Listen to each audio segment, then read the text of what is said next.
Laika Maydinopoulos and Dimas. And I'm John Larry Kennedy Katulong. I'm Angela Estudlas. In today's video, we will show you the different patterns in nature.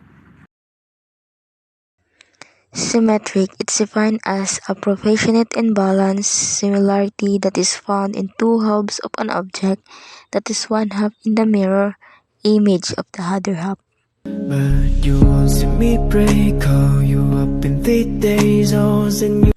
Tessellation is created when a shape is repeated over and over again, covering a plane without gaps or over gaps.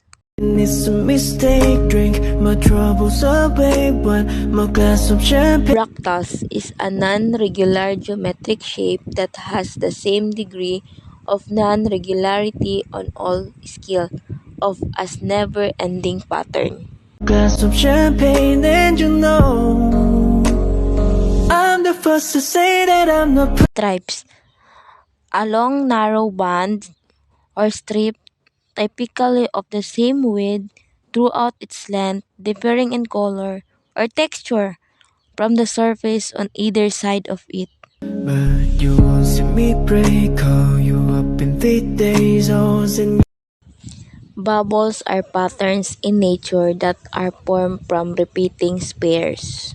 you won't see me break, call you up in 3 days, and you a bouquet, saying it's a mistake, drink my troubles. Spiral is a curved pattern that focuses on a center point and a series of circular shapes that revolve around it.